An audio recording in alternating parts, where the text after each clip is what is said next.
Hello and welcome to another Game Nexus Arcade video. Today we're going to be taking a look at, you really can't tell too much from what's on your screen here, but this is the test mode for Rival Schools United by Fate, released on the Sony ZN Arcade hardware in 1997.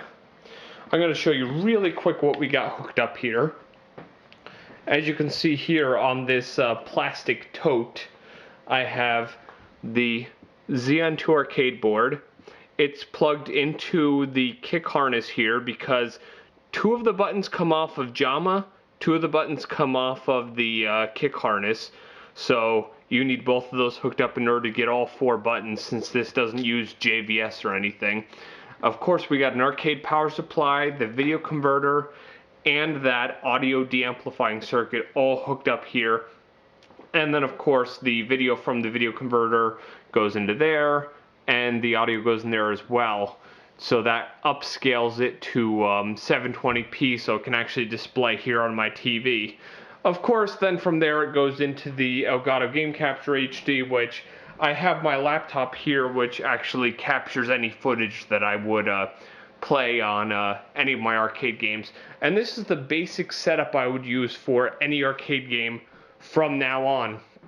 If it were like something like Naomi or 246, I would just not have to use this, and I would just go directly into the HDMI to VGA. And the cool part is on my TV, I just set it to 4:3 mode, so it doesn't stretch it all the way, because this converter box here stretches the display. And of course, I have that all connected to the normal Neo Geo CD gamepad, so I can just play it. And I have that connected to an extra extension cable, so I can actually just sit on the couch and play the game, which is very convenient. Now, if I just put the camera back on the tripod here, there's nothing too exciting here in the test menu. If we go into here really quick, input and output, of course, tests, buttons lighting up, buttons being pressed, sound and voice is your good old sound test. Your configuration is your main thing here. You can go into your game configuration. I just have it set to the default, which it's like on a medium difficulty. 2 matches, event is set to off, stuff like that. Nothing too exciting. The system just has some basic settings. Of course, I have it set to free play in stereo, which I didn't mention before, but it comes out of that same 4-pin connector that Dead or Alive Plus used. So it's the same floppy disk connector with the spliced wires on the end that goes into that de-amplifying circuit. Well, that's enough about this whole setup that I have going on here. Let's get right into this. So let's go ahead and get out of here. And then we're just going to exit and take a look at this game. And as you can see here, it have the normal copyright where it says don't use this in a country other than the one that's designated. Of course, you get the Q Sound Virtual Audio, which was a very nice sound to hear when I was trying to get this thing working again. And here's your character selection menu. If you played any of the other games in the series where you could actually mix and match your teams, in this first game, especially in the arcade mode, you can't. So you just need to select by team, and here's your intro story here. I'll let you read this.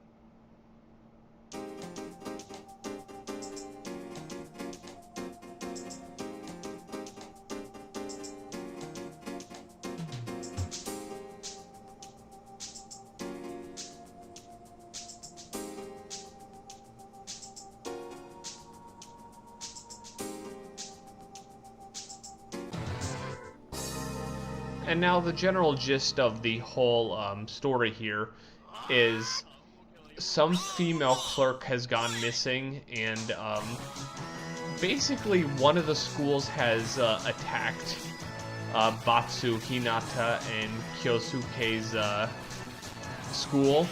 So basically what they're doing is they're trying to investigate this to figure out what's going on. And now the way this game works is it kind of has one of those, you have a partner type systems, and your partner acts as like your striker / your team up move character. So if you gain enough in your little meter there, you can have your partner do a team up move, and as you can see between matches you can actually switch teammates. And of course the AI will defaultly change teammates if you beat their first character.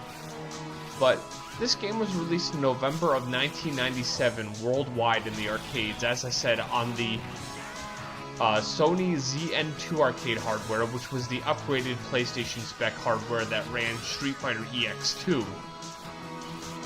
And all I did was, this was my Street Fighter EX2 board, and I just swapped the ROM board, just like I would any other game that uses ROM cartridges, and now I can actually run this game. And of course, here comes your next story segment.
And now, the basic gist is you find out that the female clerk who's kidnapped might be Batsu's mother, and it was Justice High School that actually did it, the prestigious one, as Hinata said. Now, as I was saying, on July 30th of 1998, this was released on PlayStation in Japan. Then on September 30th of 1998, it was released on PlayStation in North America. And then sometime later that year, it was released in Europe for PlayStation as well.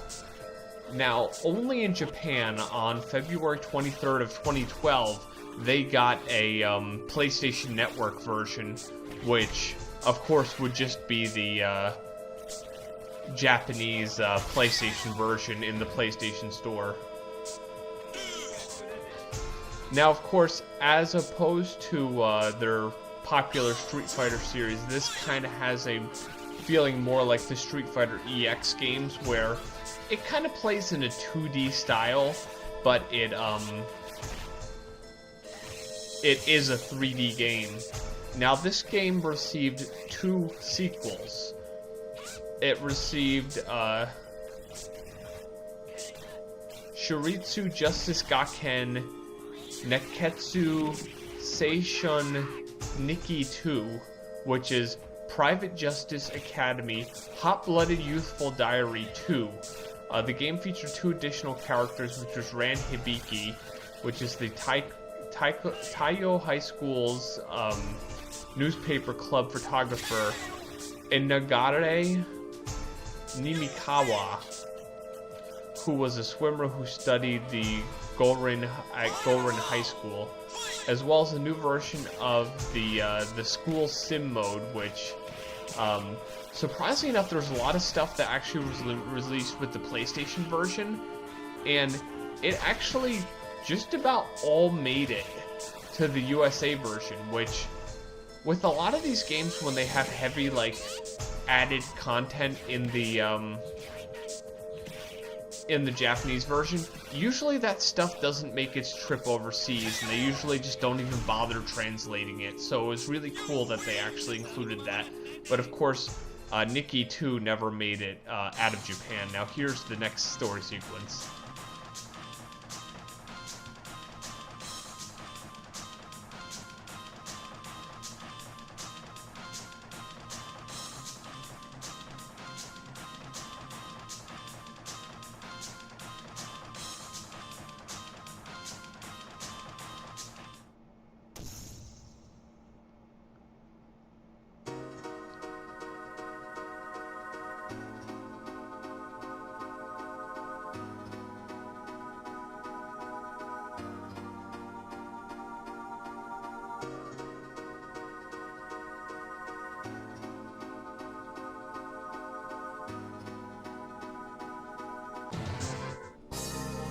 Okay, now basically the gist of this whole thing is Raizo here, who is like a really big bad guy, wants you to join Justice High School.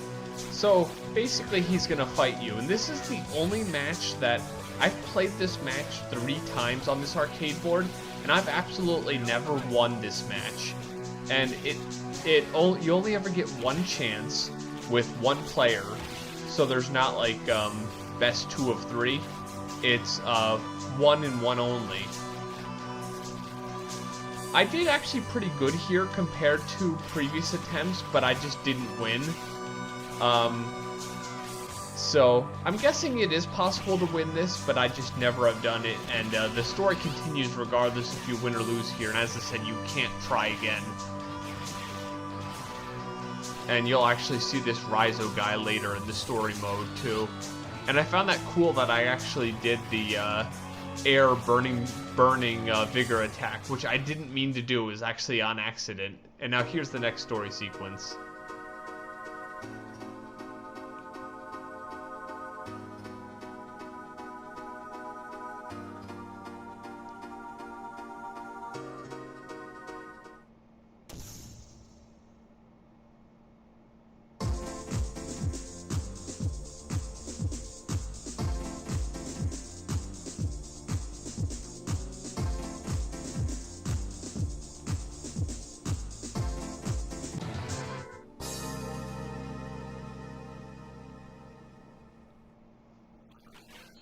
Okay, and of course the whole thing that came from that last encounter was that you find out that Raizo is Batsu's father, and they actually kidnapped Kyosuke.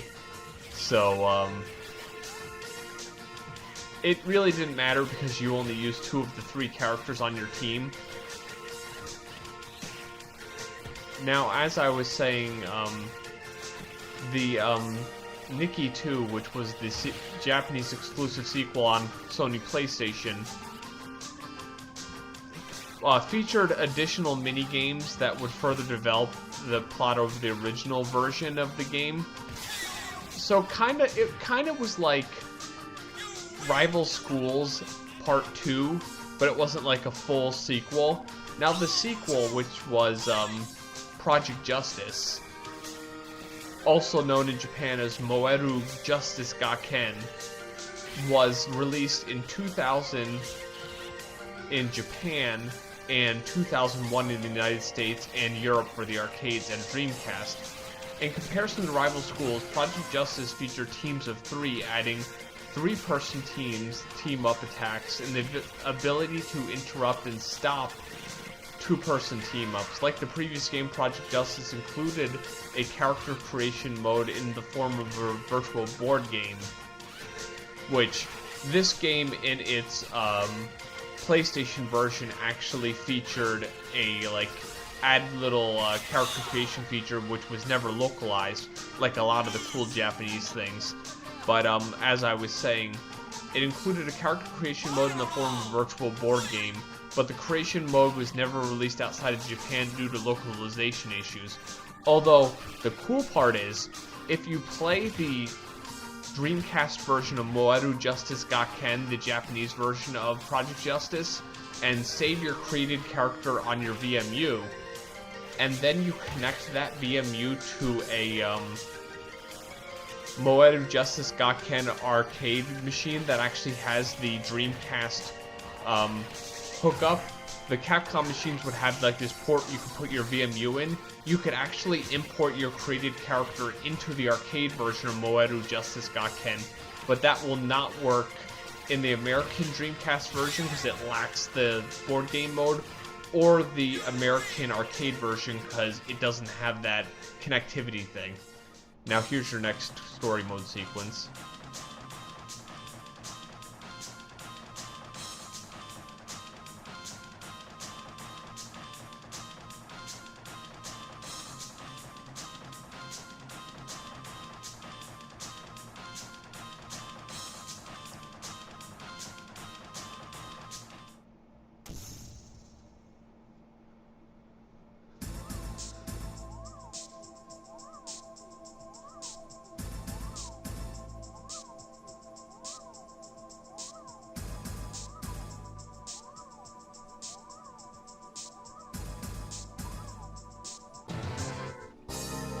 The funny thing about a lot of these games that have these story sequences, which on one level I do appreciate them, but a lot of times it's more or less the good old-fashioned, hey, we don't like you guys, or hey, you're here, you look suspicious.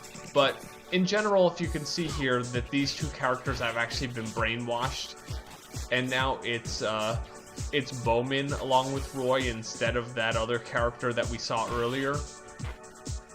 And now they're fighting our characters here. And you see they did their really cool team-up move, which, I think I may have done the team-up move a couple times in this gameplay, and I did a few Burning Vigor attacks. But basically your team-up moves are done by pressing a punch and a kick together, and that would give you a team-up move. And they can be very useful when you're, desperately trying to get the health of your opponent down. But as I was saying before, none of those really cool connectivity things with the Dreamcast and Naomi versions of any games are ever ported to the non-Japanese versions. So in one video at some point, I'm going to show the customized character mode in Moeru Justice Gakken on Dreamcast, and show that character actually in my Naomi version of Moeru Justice Gakken, because I can use my arcade mod BIOS and actually just connect up the Dreamcast VMU and show you the connectivity with that, which is a really cool idea if you ask me. But back to the original game here. Now, in Japan, this game was called Shiritsu Justice Gakken Legion of Heroes, which means Private Justice Academy Legion of Heroes.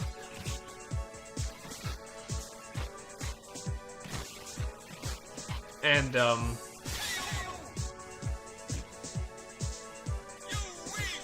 well, here comes your next story sequence.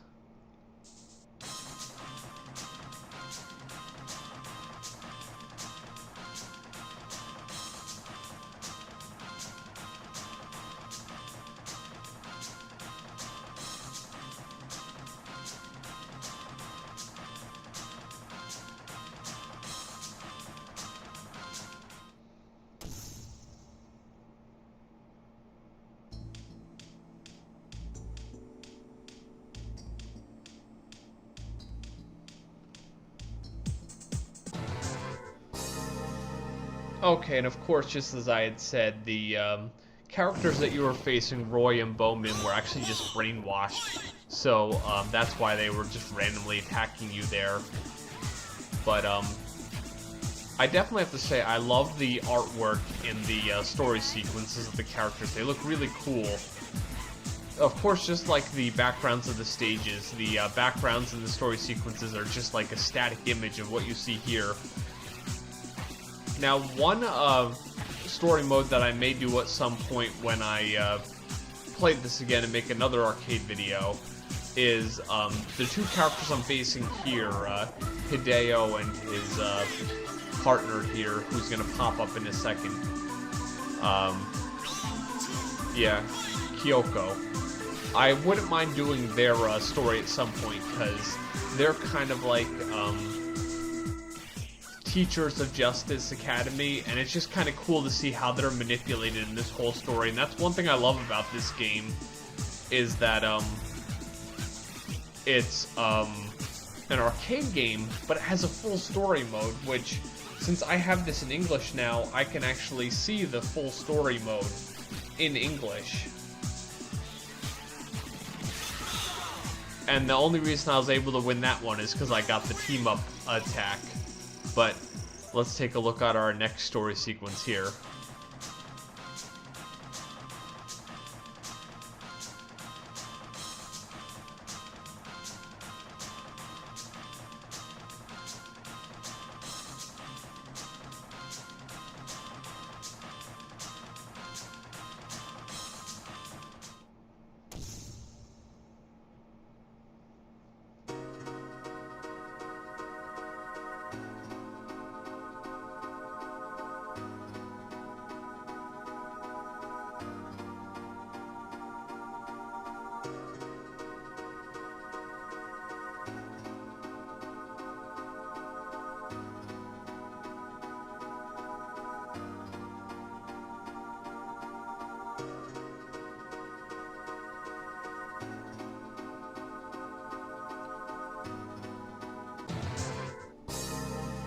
Okay, and of course, just as I had mentioned before, Hideo and Kyoko there were brainwashed. If you remember in my other video that I did of the intro, you see them like in chairs and they both just scream. That's basically the two of them being brainwashed. And as you can see here, Kyosuke has actually been brainwashed as well, and now he's fighting against you. And that guy from the earlier fight, Razio, he actually, or Raizo, he actually is Batsu's father, and he kind of wants him to join Justice High School. That's kind of the whole gist of this thing. I know it's a kind of a silly story, but basically they have all these characters and they kind of have to make some sort of story as to why they're all fighting. And I remember when I first saw Raizo here, I was thinking he's like one of these like big characters like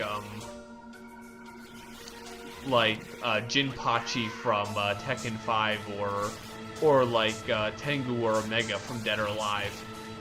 And that's one thing I love about these like polygon-based fighting games of the PlayStation era.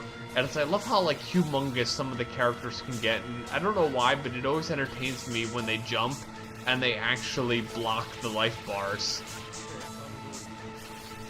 And that's one thing you have to watch for this character, is he does a lot of those really fast moves where he will really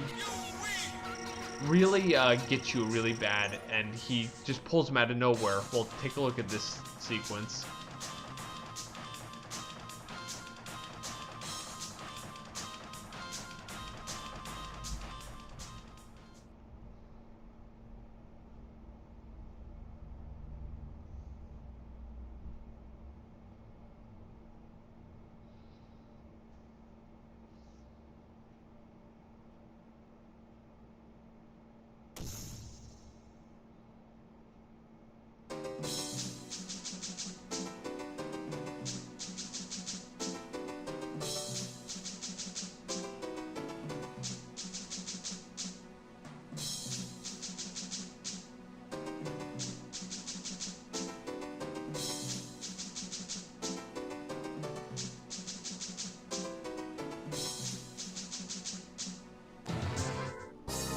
Okay, now you're facing Kyosuke's brother, Hyo. And this, of course, is the unplayable boss of the arcade version. I believe in the console versions he actually became playable. I know in Nikki 2, the exclusive sequel in Japan, he's playable, because I love when he does his Burning Vigor attacks, and he's just like kicking and punching you and acting all like evil and everything. But what's different about this boss fight that I didn't realize until I had played it, because what you're seeing here is my first ever time getting this far since owning this arcade board, is that when you switch partners here, you're switching partners. You always play as your first character no matter what. So now you'll see that my partner is Kyosuke, and for the first time you'll see some of his team-up moves where he's doing this like combo, which is very useful because unlike when I would be Hinata, the way that she does the punch that she has to land in order to do her team-up move, a lot of times it always seems to miss. So it is not very easy to do that move sometimes if your character really likes to dodge a lot. And as you can see, that move is very useful for taking out a lot of health. Now, one more thing I'm going to make mention of here. I think I might have made mention of this in one of my other videos, that I was looking to get something to fix this board. When I first got the ROM board for this game, it had no music and it was the Japanese version. So a member of the KLOV forums reached out to me and offered to actually send me what I needed to fix it, because it needed an 8 MHz oscillator, which was missing from the board, and he burned the ROM that turned this into the USA version. So So when I got those pieces, I actually put the oscillator in, plugged it in. Sure enough, we got music, put the ROM in, and it turned into an American version. Now take a look at your ending here.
And basically, as you can see there, it ended with saving Batsu's mother. Basically, his mother says, yeah, your father wanted to try to rule the country and change everything, and he figured he'd do it through education, but of course he was misguided. Now he understands the errors of his ways. And of course, Batsu's like, yes, I will change the country at all costs. And of course, everything just goes back to normal, and Batsu's just in school, and his father and mother are both trying to figure out the best things for him, and he said his father punched him the last report card he saw. But yeah, basically, Rival Schools United by Fate, if you played in the arcade or if you played at home, this is a great game. It's a very fun 3D fighting game that kind of has a 2D play style with some 3D elements like the throws and stuff in it and the Burning Vigor attacks. I definitely like the team-up attacks and how you always have two characters at all times, and you can have like those guts up and life up attacks when you have the characters in a certain way. And it's a very fun game. I would highly recommend this game if you've never played it before in arcade or home console form. And now, of course, it shows Raizo there with his eyes glowing and everything, saying to be continued. But yeah, definitely an excellent 3D fighting game. I would highly recommend this game on the arcade or on the PlayStation version with its added features. And I will see you in my next video. Bye.